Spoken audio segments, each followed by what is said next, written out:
현재 지금 논의되고 있는 이제 비트코인을 뭐 전략 자산으로 비축하겠다. 이 법안이 발의가 돼 있으니까 승인 여부와 상관없이 이 자산을 그런 수준으로 지금 논의를 할 수 있는 그런 자산이 됩니다. 전략 비축물이라고 하면 말씀하셨던 뭐 금이나 석유나 뭐 이런 형태들이잖아요. 근데 이 자산이 마치 20세기 초에 금의 보유가 미국의 어떤 재정적인 것에 큰 영향을 미쳤던 것처럼 미국이 이제 글로벌 지배권을 하는데 금의 보유고가 큰 영향을 미쳤던 것처럼 21세기 디지털 경제에서 비트코인이 그 역할을 할 것으로 본다. 적어도 비트코인 법안에서는 그런 비로 바라보는 거죠. 그럼 오늘은 요즘에 가장 핫한 가상화폐 이야기 한번 나눠보도록 하겠습니다. 요즘에 그런 말 한다면서요? 아직도 미국장 하니? 이제 코인이지. 코인이지. 네, 코인 정말 뜨겁던데.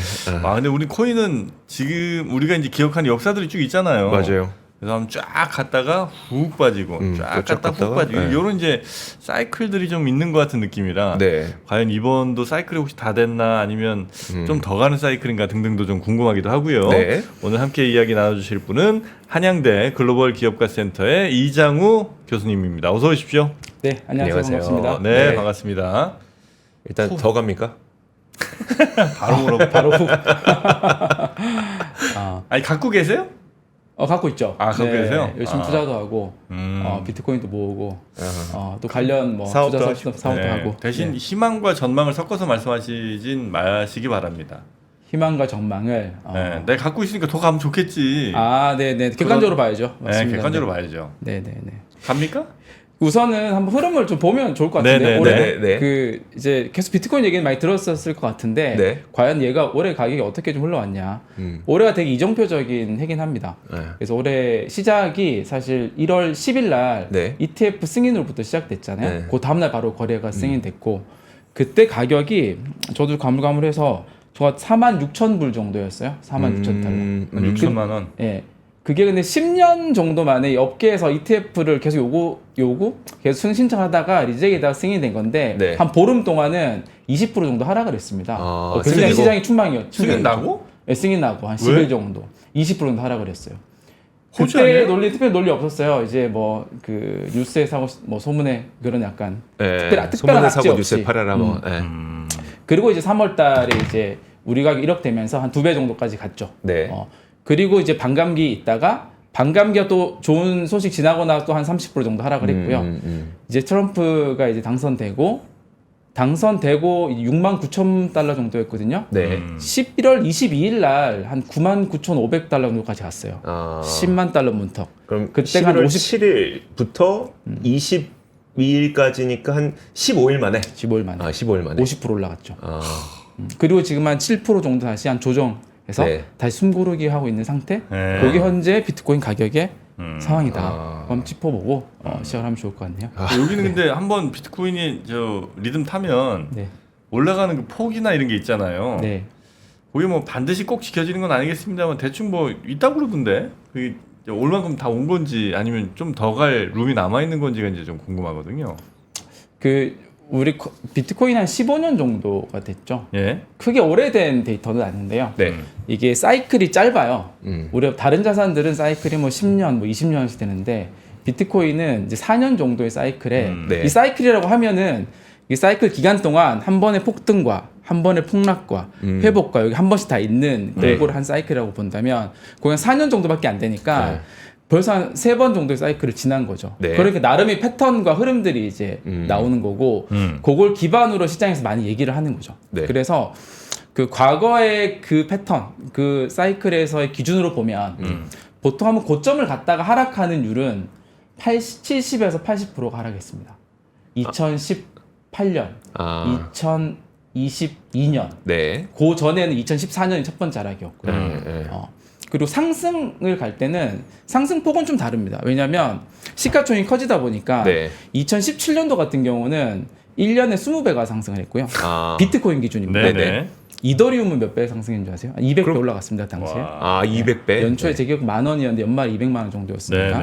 2021년 같이 근래는 이제 한 4배 정도 1년 동안 그렇게 올라간.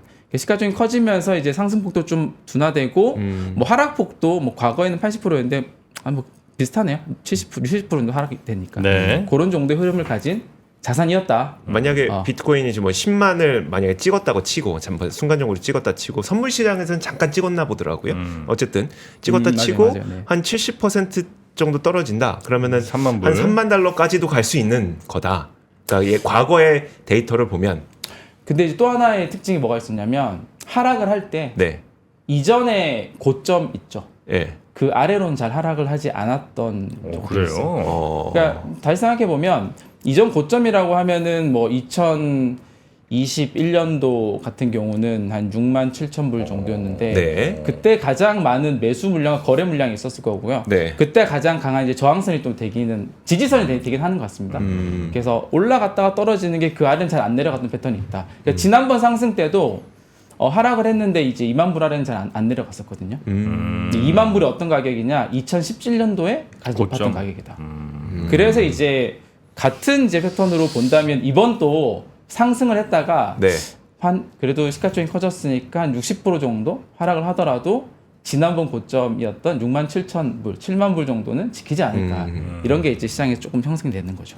왜냐면 이제 또 올라갈 때 사람들이 생각할 때 야, 저 정도 올랐으면 이제 끝이더라 하면 그 전에 어떻게든지 안정적으로 팔고 싶어서 미리 파는 사람들이 생길 거고 그러니까 폭이 퍼센트로 따지면 엄청 하다가 점점 이렇게 줄어드는 패턴이 나오겠죠. 팔 때도 아마 말씀하신 미리 형태대로 팔고, 그죠? 그렇게 그런 흐름으로 좀 가고 있고요. 예. 점점 더 폭은 좀 줄어들고 있고 시기는 당겨지고 있고 네. 그리고 그런 좀 현상이 있는 것 사실 같습니다. 저는 그래서 가격에 대한 어떤 전망은 예. 지금까지의 데이터로는 하기 좀 어려울 것 같아요. 세상이 좀 바뀌고 있으니까. 그럴 수 있어요. 네. 대신 시기에 대한 전망은 좀 가능할 것 같기도 하거든요. 시기? 예, 왜냐하면은 이건 뭐 지금까지의 사이클도 보면은 대략 그 반감기를 기준으로 그 4년의 사이클이 계속해서 나왔기 때문에 그럼 시기적으로 볼 때에는 네. 지금은 비트코인 기준으로 어느 정도까지 온 겁니까? 중간이죠. 중간입니까? 그러니까 우리가 다른 모든 이제 외부적인 요소 다 빼고 예예.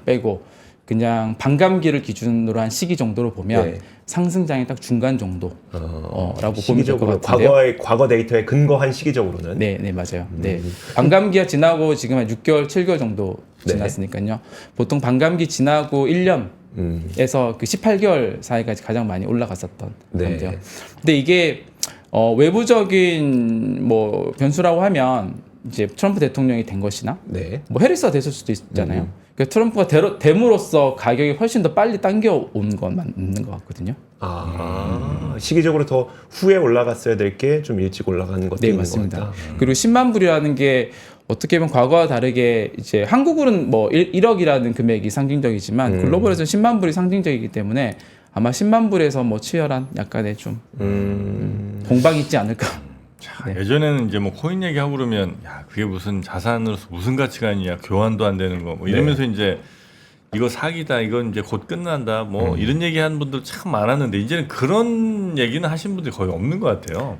그런 얘기 잘못하면 박제가 되거든요.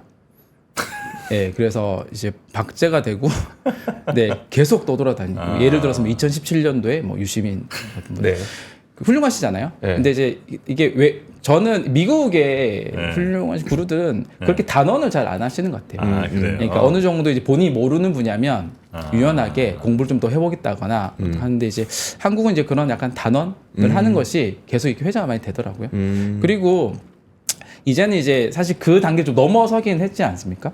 올해 초에 그러니까. 미국 ETF라고 한 승인 이게 첫 번째 비트코인의 신분 상승이라고 저는 이제 표현하고요. 두 번째가 현재 지금 논의되고 있는 이제 비트코인을 뭐 전략 자산으로 비축하겠다. 이게 법안이 발의가 돼 있으니까 이미 이제 정치적으로 논의가 들어갔다라는 얘기니까요. 승인 여부와 상관없이 이 자산을 그런 수준으로 지금 논의를 할 수 있는 그런 자산이 됐다. 그러니까 조금 이 자산에 대해서 우리가 공부를 좀 해봐야죠. 단순히 가격이 아니라 이 자산이 좀 미치는 어떤 영향들 이런 것들에 대해서 좀 진지하게 고민을 해봐야 되는 시기가 아닌가. 그럼 그 전략 자산으로서의 의미가 뭐라고 보시는 거예요? 저는 그 부분이 잘 안 와닿거든요. 전략 자산을 왜 갖고 있냐? 네, 왜 비트코인? 그러니까 전략 자산이라고 하는 거는 우리가 이게 없게 됐을 때, 예를 들어 전략 비축류라든지 아니면 금이라든지 이런 건 우리가 없게 됐을 때, 혹은 어떤 그 국제적인 거래에서 문제가 발생했을 때 이걸 대신 쓸 수 있느냐? 이제 이거 우리가 사용을 해서 나중에 뭘 할 수 있느냐가 있어야 전략 자산이 될 것 같은데 그렇죠. 비트코인이라고 하는 게 왜 전략자산이냐? 왜 전략자산이냐?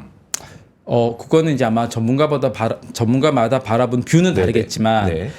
전략 자산이라 전략 비축물이라고 하면 말씀하셨던 뭐 금이나 석유나 뭐 이런 형태들이잖아요. 그러니까 국가가 어떤 상황이 됐을 때 필요한 자산이다 반드시. 네네. 근데 이 비트코인 그 액트 오브 비트코인 2024라는 법안인데 그 법안 내용에 보면 네. 적혀 있어요. 이제 이 자산이 마치 20세기 초에 이제 금의 보유가 우리 미국의 어떤 재정적인 것에 큰 영향을 미쳤던 것처럼 네. 미국이 이제 글로벌 지배권을 하는데 금의 보유고가 큰 영향을 미쳤던 것처럼 21세기 디지털 경제에서 비트코인이 그 역할을 할 것으로 본다. 제가 정확한 이 키워드는 못 외웠는데 그렇게 정확히 명시가 돼 있어요. 그러니까 적어도 비트코인 법안에서는 네. 그런 뷰로 바라보는 거죠. 그리고 이것이 이제 향후에 뭐 미국의 부채 해결까지 연결되는 형태로 네. 그렇게 좀 풀어내려간다. 그럴 수 있겠죠. 뭐 저는 이제 코인에 대해서는 전혀 빵점인데 예를 들어 이제 금을 우리가 전략자산으로 중요하게 생각하는 거는 갑자기 뭐 전쟁이든 어떤 재난이 왔을 때 이제 화폐 시스템이 붕괴됐을 때 가장 네. 근본적으로 자산 가치를 가질 수 있는 게 이제 일종의 금 같은 거였잖아요. 네. 그러니까 그거는 달러 없이도 통할 수 있는 전 세계 어디서나 가능한. 근데 이제 마찬가지로 뭐 전쟁이든 아니면 온라인이 어떻게 이제 혹은 뭐 이제 그 뭐 스위프트 같은 거, 네. 화폐 국제 결제망. 이런 네. 것들이 이제 망가지게 됐을 때 그렇다면 혹시 이 비트코인 같은 것이 뭐 교환 가치로서 아니면 이제 다른 나라와 뭐 환율을 맞추는데 등등 이런 분들이 이제 필요할 수도 있다 이런 판단하는 거 아닐까요? 그러니까 금처럼. 그러니까 지금 상황에서 맞냐는 거 질문인 거죠. 네. 그렇게 판단하는 게 네, 맞냐? 그렇게 그런 판단이 그러니까 그런 어떻게 될지 모르니까. 그런 의도로 지금 그런 의도로 법안을 낸 건 맞는데, 네네. 근데 그게 진짜 맞나? 안 샀지? 네. 없는 사람들 특징입니다. 없는 인간들. 비트코인이 그러니까 우리가 세 가지의 특징이 있어요. 예. 이 자산의 세 가지. 하나가 가치 저장의 수단이에요. 그건 아마 흔히 아는. 그래서 우리가 디지털 금이라고 부르는 이유가 네네. 그거죠. 그건 비트코인 희소성 때문에 나오는 가치고요. 또 하나는 네트워크로서의 가치가 있거든요. 네트워크 가치는 좀 약간 생소할 수도 있는데 네. 검열 저항성이라는 거 들어보셨는지 모르겠어요. 네. 검열 저항성. 네, 우리가 어떤 자산을 나의 가치를 해외로 전송하고 보낼 때 이제 어떤 검열도 받지 않고 비트코인 딱 그런 자산이죠. 네. 내가 이제 어떤 비트코인 자산을 우리 뭐 이제 나이지리아에 우리 정프로님 계신다고 해서 나이지리아의 정프로님한테 전송할 때 그 어떤 검열도 받지 않고 바로 전송이 되잖아요. 네. 이게 검열 저항성이고 이 네트워크로서의 가치거든요. 이게 어떻게 보면 비트코인의 본질적인 가치이기도 합니다. 예를 들어서 이런 네트워크의 가치 때문에 엘살바도르가 네. 2021년도였던 것 같아요. 대박 났죠, 비트코인을 법정화폐로 도입한 이유는 네. 이 네트워크로서의 가치가 있어요. 왜냐하면 거기는 그 자국의 GDP 한 20% 정도가 해외 네. 노동자들이 국내 송금해 주는 건데 그 수수료가 20-30% 되는 거예요. 네, 네. 그러면 비트코인으로 송금을 한다면 네. 그 수수료를 세이브할 수 있으니까. 현격히 낮출 수 있죠. 그게 네. 이제 명분 중에 하나였거든요. 네. 그런 이제 네트워크로서의 가치가 있고요. 마지막이 이제 사실 채굴인데요. 채굴은 또 다른 면이에요. 금은 채굴이라는 게 사회에 큰 이익을 주지는 않잖아요. 딱 생각해 보셔도. 네. 금 채굴 산업이 사회에 무슨 이익을 줄까? 어. 근데 비트코인은 그동안 오해를 받았죠. 채굴은 전기를 낭비하는 네. 산업이라고. 네. 왜 전기 산업이니까. 네. 채굴은 딱 전기 산업이거든요. 전기를 쓰면 비트코인이 나오는 거니까. 네. 근데 이것에 대한 뷰가 완전히 바뀌었어요. 음. 이 채굴이 결국 이 우리가 친환경 에너지에 버리는 전기를 가장 효과적으로 사용할 수 있는 금융 솔루션이다. 그러니까 이 세 가지의 비트코인의 어떤 가치들이 있어요. 그래서 네. 이 가치에 따라서 어떤 전문가들은 이제 이런 가치를 보고 좀 바라보고요. 네. 근데 적어도 현재 이제 미국에서 비트코인 전략 자산으로 비축에 대한 얘기가 나왔고 그 법안에 이제 나온 명분 중에 하나는 그 중에 첫 번째 가치 저장의 수단으로서 비트코인 희소하고 과거에 미국이 금을 초반에 많이 보유를 함으로써 글로벌 패권을 장악했던 것처럼 네. 그런 뷰로 좀 바라보는 게 좀 있는 것 같다. 라고 좀 생각이 듭니다. 약간 그런 것 같아요. 이게 그때도 금과 은을 뭐를 많이 갖고 있을 거냐. 그러니까 옛날에 그런 거가 있었는데 이제 그러니까 특히 이제 막 영국 같은 나라들, 우리는 비단을 살 거야라고 하면서 금을 중국에 막 갖다 팔았죠. 네. 그러다 보니까 결국 은의 보유가 없다 보니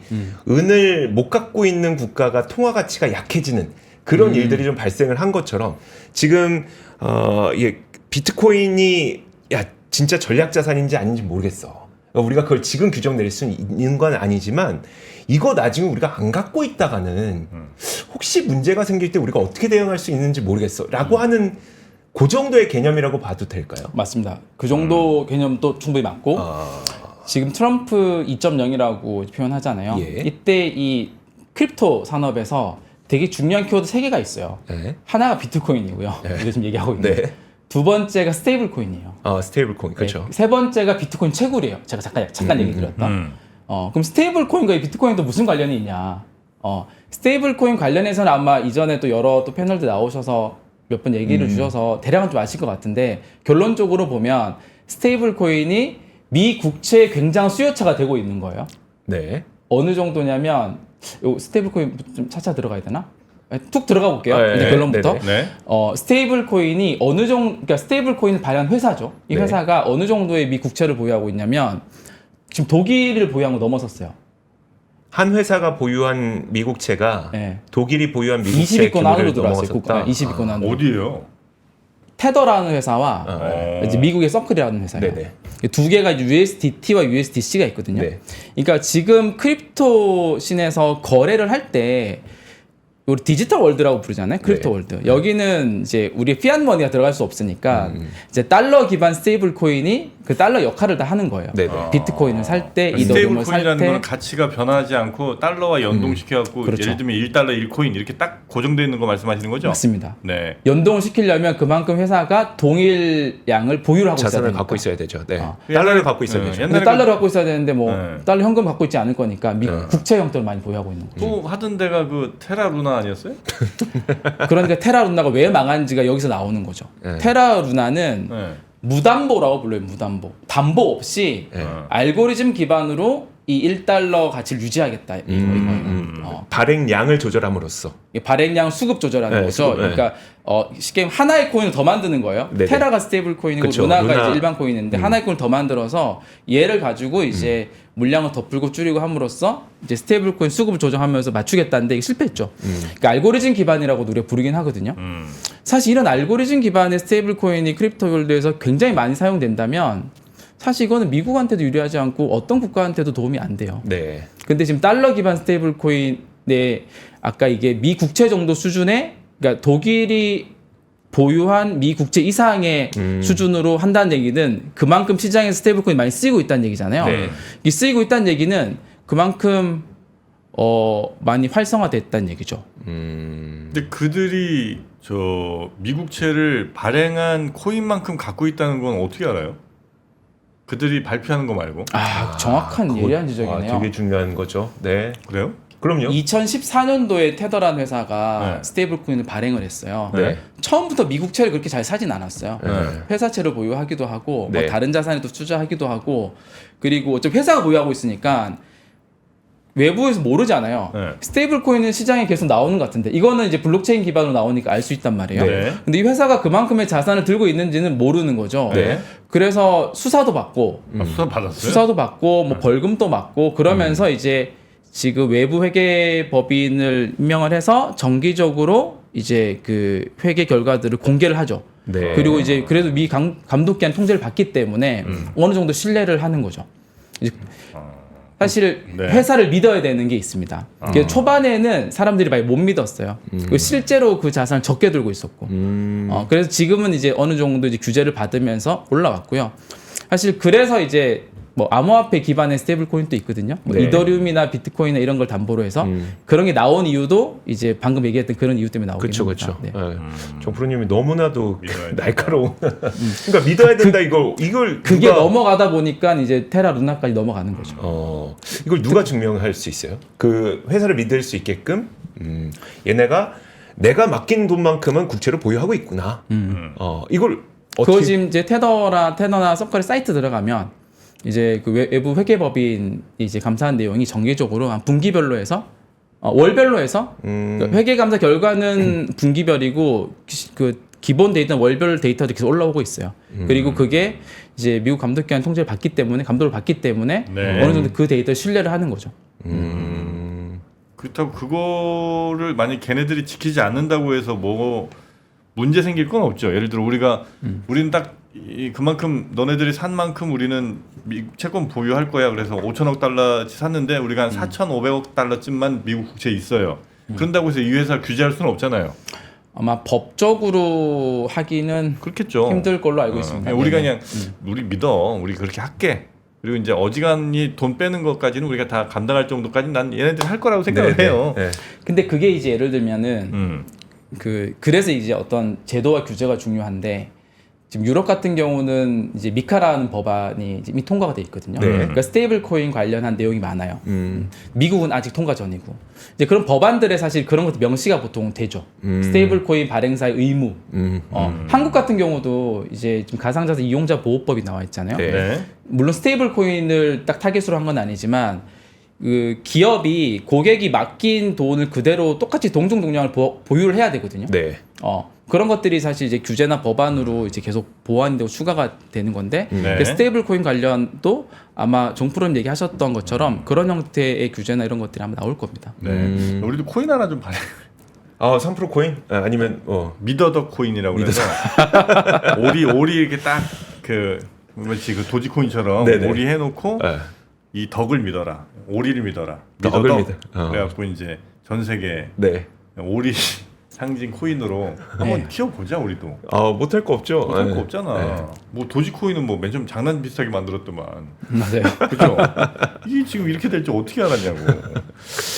미더더 코인 좋은 것 같습니다. 그러네요. 자, 그래서 지금 이제 투자하시는 분들은 제일 고민은 지금이라도 이 가상화폐 시장에 자산 일부를 태워야 되냐, 아니면 있는 거 더 들어가야 되냐. 어차피 주식시장 힘든 것 같으니 이제는 가상화폐 시장이냐, 뭐 이런 이제 헷갈림들이 좀 있으신 것 같아요. 특히 이제 트럼프 시작부터 되게 중요한 고민이죠. 실질적인 고민이긴 하죠. 우리가 뭐 인터넷 시대가 왔다고 모바일 시대가 왔다고 관련주들이 장기적으로 다 살아남아서 다 돈 벌게 해준 건 아니잖아요. 네.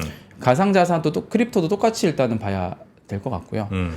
저의 뷰는 사람마다 좀 다르긴 하지만 대부분의 이제 아까 말씀하셨던 밈코인 포함해서 알트코인이라고 하죠. 그러니까 비트코인을 제외한 나머지 코인들을 알트코인이라고 부르거든요. 알트코인들은 장기적으로 투자할 가치가 크게 없다라고 생각을 합니다. 네. 그리고 만약에 지금 이 자산을 알게 되고 뭐 올해부터 투자하신 분들이라면 비트코인 중심으로 투자를 일단 하는 게 맞고요. 네. 그리고 반드시 이미 지금은 상승장에 중간 정도 올라와 있기 때문에 이번 장에서 너무 큰 수익을 일단 바라면 반드시 실패할 확률이 높습니다. 네네. 그래서 한 3년, 4년 계획 세우고 꾸준히 뭐 적립식 투자, 분할 네. 투자해서 왜냐하면 비트코인은 저축 기술이거든요. 희소한 자산이고 가치 저장을 한 그릇이기 때문에 그런 형태로 하면서 비트코인을 먼저 이해를 하고 뭐 알트코인을 그래도 이제 많이 보여서 투자를 해본다면 아마 투자 자산 한 10% 정도는 이제 뭐 이렇게 조금 유연하게 해봐도 되겠죠. 네. 저는 아까 조금 전 이야기에서 다 못 푼 게 질문이 하나가 있어갖고 네네네. 그러니까 지금 미국에서 뭔가 이렇게 전략 자산으로 가져간다. 그 다음에 이제 비트코인을 비롯한 가상화폐로 우리가 미 국채도 갚을 수 있어 막 이렇게 얘기하는 근간에는 테더코인이 있는 거잖아요. 그 테더코인을 통해서 미 국채를 보유하려고 하는 수요가 굉장히 많아질 것이고, 그럼 우리는 그걸로 이제 뭐 이자도 갖고 하면 된다. 뭐 이런 논리인데, 그럼 지금 테더코인은 어디에 사용하고 있으면 얼마나 많이 사용하고 있습니까? 이 수요가 늘어날 거라는 전망을 갖고 있는 거니까요. 맞아요. 제가 아까 그 부분까지 연결을 설명을 드리려다가 네네. 놓치긴 했는데요. 되게 잘 짚어주신 것 같아요. 그 테더가 2014년에 나왔고요. 네. 원래 가상자산을 거래하는 90% 이상의 거래는 중국 위안화로 거래를 했어요. 2017년도까지. 전 세계? 네. 2017년도 상반기까지만 하더라도 전 세계 가상자산 거래의 90% 넘는 금액은 중국 거래소에서 위안화로 거래가 되다가 중국이 이제 거래소 폐쇄를 시켰죠. 다 나가라. 거래 금지를 시켰어요. 그래서 테더가 등장을 한 거예요. 본격적으로. 중국 거래소들이 보통 그 당시에 뭐 OK 코인도 있었고 후오비도 있었고 이런 것들이 중국 밖으로 이동을 하면서 중국 위안화 거래가 안 되니까 테더가 그 역할을 대신하게 된 거죠. 네. 그때부터 테더의 거래량이 폭증을 합니다. 네. 그래서 이제 테더는 첫 번째는 처음 2017년도부터는 가상자산을 사고 팔기 위해서 암호화폐 거래소에서 대부분 쓰였어요. 네. 두 번째는 남미나 이쪽에서 지금 되게 많이 쓰이거든요. 네. 거기는 이제 예를 들어 아르헨티나 같은 경우만 하더라도 작년 인플레이션이 300%, 페소화 가치가 200%였고요. 급격하게 떨어졌죠. 대부분 통화 가치가 되게 빨리 떨어지는 국가들에서 달러를 실제로 구하기 쉽지 않습니다. 네. 달러도 한도가 또 있고요. 교환할 수 있는. 그래서 이 스테이블 코인으로 주고받고 실제로 급여도 받고 이런 수요들이 굉장히 빠르게 올라가고 있어요. 스테이블 코인 달러 기반이다 보니까 네. 어느 정도 가치를 유지할 수 있는 거죠. 그래서 이제 아까 첫 번째는 이제 가상자산 거래소에 쓰였고 두 번째는 그런 이제 통화 가치 빨리 떨어지는 국가에서 쓰이고요. 네. 이 두 가지를 포괄해서 크립토 월드라고 우리 네. 크립토 산업 있죠. 거기 보면 탈중앙화 금융도 있고 네. 뭐 NFT도 있고 굉장히 많잖아요. 여기 모든 이제 거래가 이 달러 기반 스테이블 코인이 중간에 역할을 합니다. 그러니까 크립토 산업이 커지면 달러 기반 스테이블 코인의 거래가 많아질 수밖에 없어요. 크립토 산업을 키우는 이유가 또 이쪽에도 있다고 봐요. 미국이 지금 뭐 스테이블 코인뿐만이 아니라 크립토 산업 자체를 하나의 산업으로 굉장히 육성을 하려고 하거든요. 네. 크립토 산업 육성을 하면 스테이블 코인 사용량이 늘어나고 스테이블 코인 사용량이 늘어나면 미국채화 수요가 올라가는 이런 하나의 축도 존재를 한다. 이렇게 보면 좋죠. 전망과 현실을 조금 나눠보면 크립토 월드가 커지는 건 약간 지금 기대 부분인 건 맞죠? 맞아요. 지금 네. 현실은 대부분 암호화폐 사이에 거래를 할 때 테더가 쓰이거나 맞아요. 아니면 네네. 통화 가치가 너무 급격하게 떨어진 일부 몇몇 국가에서 쓰이고 있는 건 확실하다. 맞아요.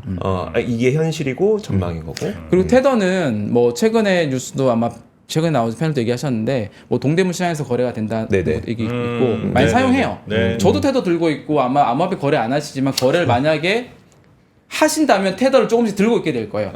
내 지갑에 달러는 없는데 네. 테더는 들고 있다니까요. 그래요? 그러니까 이제 우리가 이게 한국의 저뿐만 일은 아니니까 네.